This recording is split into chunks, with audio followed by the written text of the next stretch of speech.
go surfing now. Everybody's learning how. Come on a safari with me. Hello and welcome back to Friday Reads, where we help you find your next read. I'm Jill. And I'm Julie. We got our shades and sun hats on today. We are going to do read-alikes for Elin Hilderbrand's more summery series, not the winter series. So similar to the Hotel Nantucket, because this week is spring break in Kimberly, so we thought it would be fun to feature some books similar to these or some beach reads. So Jill, start us off. So, this one is Mary Kay Andrews, who writes a lot of similar beachy kind of stuff to Elin Hilderbrand. And this was published in 2024, Summers at the Saint. This is like a current, very popular book, but I found it on our shelves, so you may too.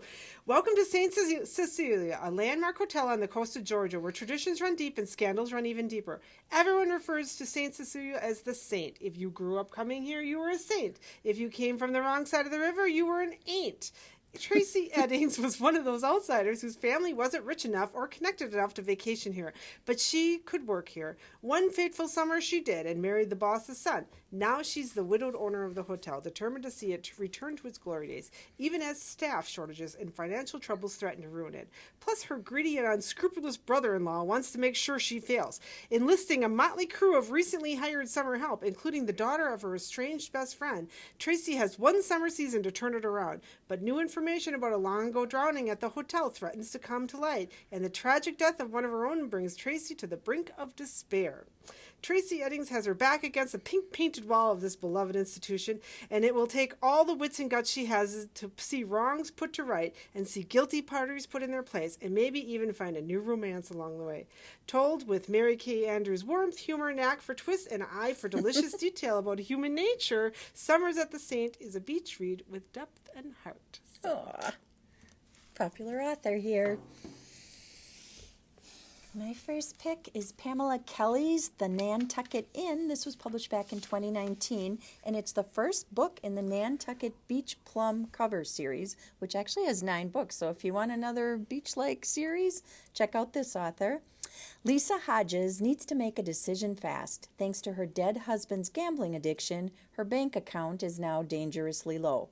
In her early 50s, with a large waterfront home on Nantucket to support, she hasn't worked in over 30 years, has no in-demand skills, and is virtually unemployable. Her only options are to sell the house and move off the island.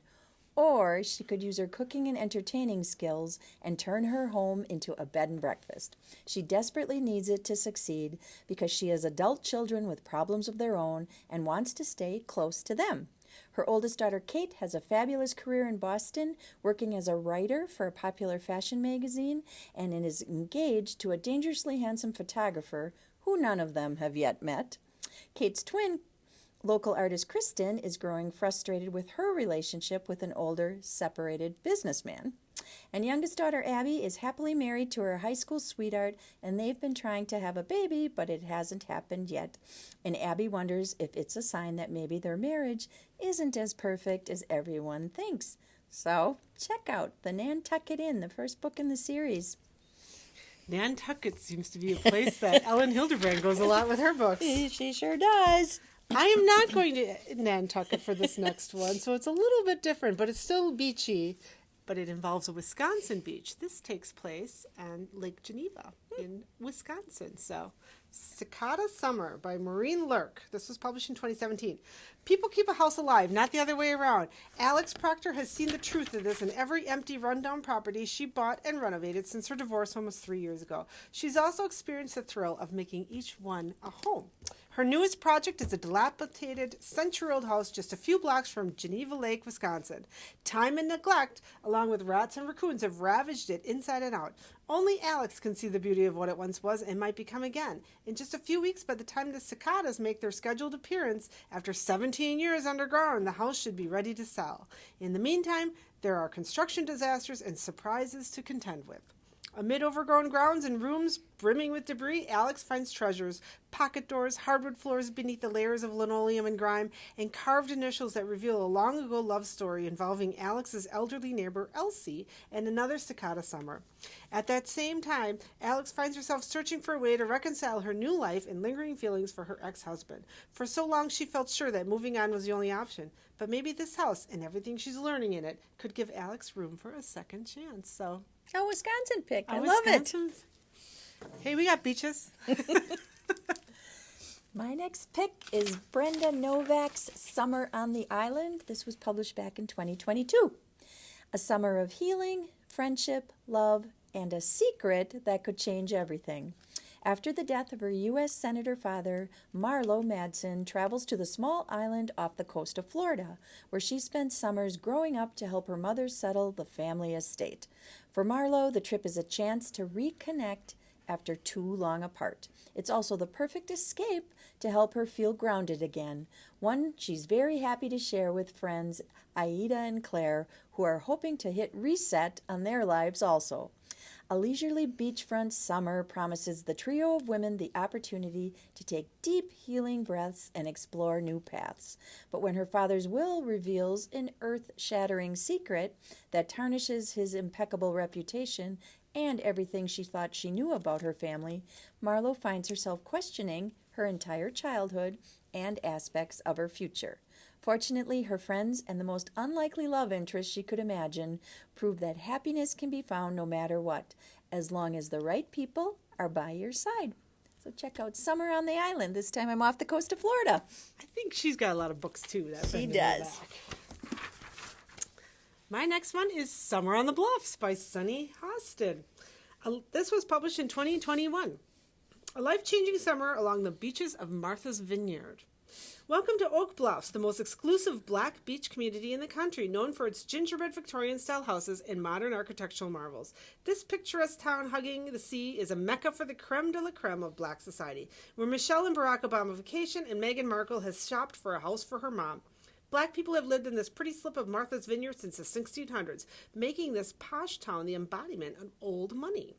Every summer, Esperanza Perry Soto, a beautiful and talented Afro-Latina lawyer, escapes the fetid heat of New York City for the gorgeous weather, cool water, stunning views Oak Bluffs offers. Sharing a cottage on the beach owned by her ama and her husband and two good sisters, Perry is looking forward to trading meetings and clients for days of languor and fun.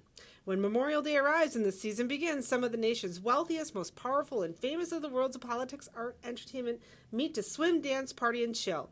While a few can't leave work behind, others indulge in a different kind of business affair. But this summer on the Bluffs is different. Amma is moving to the south of France to reunite with her college sweetheart. She's going to give the house to one of her goddaughters, and she has invited all of them to spend the summer with her the way they did when they were kids. Each of the women want the house desperately. Each is grappling with a secret that they fear will make them lose Amma's approval and the house. So, all about a house. I'm getting spring break fever listening to all these things. Martha's Vineyard. I wouldn't mind going there. No. My next pick is Dorothea Benton Frank's Sullivan's Island. Might be a little hard to see this one. This was published back in 1999, actually. It's set in the steamy, stormy landscape of South Carolina. This New York Times bestseller is the unforgettable story of one woman's courageous journey toward truth.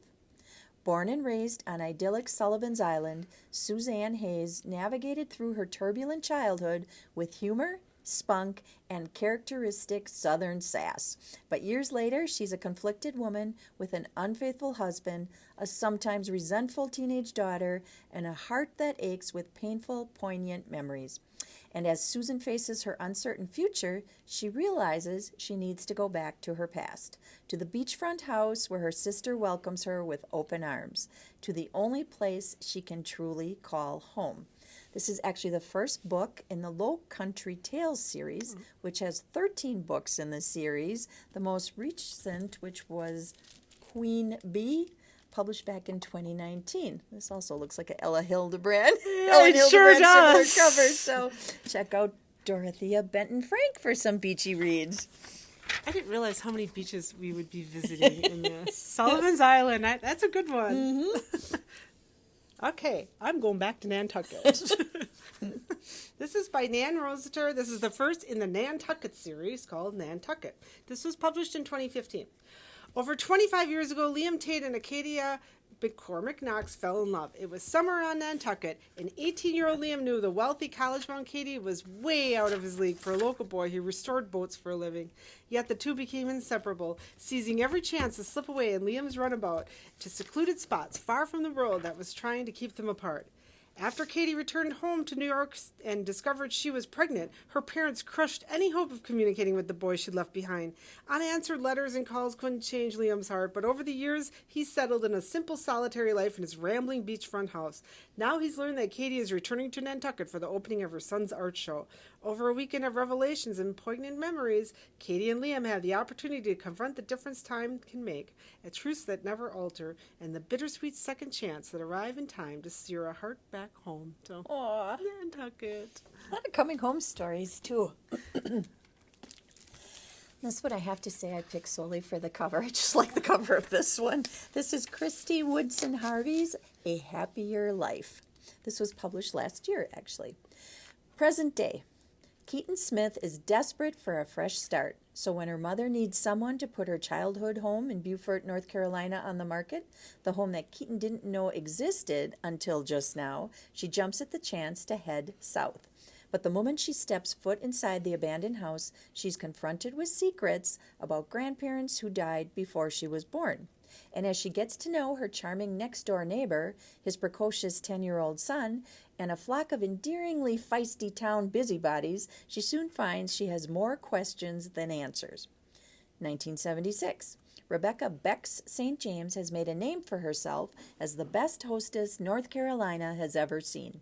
Her annual summer suppers have become the stuff of legend, and locals and out-of-towners alike clamor for an invitation to her stunning historic home. But she's struggling behind the facade. Bex strives to make the lives of those around her as easy as possible. But this summer, she's facing a dilemma that even she can't solve.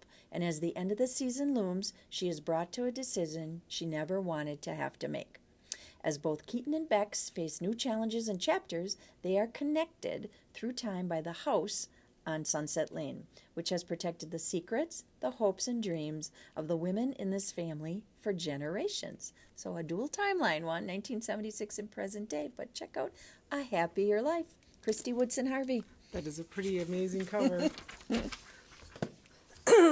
So my last one today is Kristen Higgins, A Little Ray of Sunshine. This was published in 2023. A kid walks in your bookstore and guess what? He's your son. The one you put up for adoption 18 years ago. The one you never told anyone about. Surprise!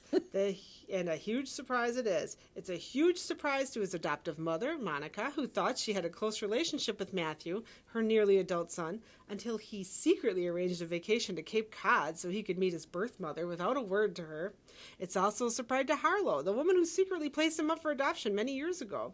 She has built a quiet life, running a bookstore with her grandfather, and is happily single, though she can't help gravitating towards Grady Byrne, an old friend who has moved back to town, 3-year-old daughter in tow, and no wife in the picture.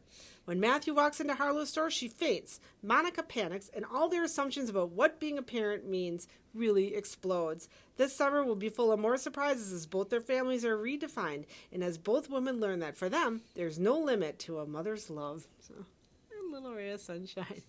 Comes home after 18 years. My last book has generations cycling back to Nantucket again. This is Summer House by Nancy Thayer, and this was published a while ago. This was published back in 2009. It's a standalone book set in Nantucket if you don't want a series and you just want a standalone. 30-year-old Charlotte Wheelwright seems to have at last found her niche, running an organic gardening business on the island of Nantucket, thanks in large part to her spry grandmother Nona, who donated a portion of the land on the family's seaside compound to get Charlotte started. Though Charlotte's skill with plants is bringing her success, cultivating something deeper with people, particularly her handsome next-door neighbor, Coop, might be more of a challenge. Now the entire Wheelwright clan is making its annual summer pilgrimage to the homestead, including Charlotte's mother Helen, who brings a heavy heart as she confronts a betrayal that threatens her sense of place and her sense of self. Bringing together 3 generations of strong-willed women each wrestling with life-changing decisions. Nancy Thayer's novel shows that no matter where life's path may lead, love always finds a way back home. So check out The Summer House. I love the cover on that one, Me too. Well, if you're a fan of Elin Hilderbrand, and you should be, Yeah. we hope that these are some more beach reads if you want to enjoy a beach read on your spring break or whenever. We thank you for watching our videos. You can find us on the Kimberly Public Library YouTube channel, Facebook page, and our Kimberly Public Library website. And until next time, happy reading and thanks for watching. Bye.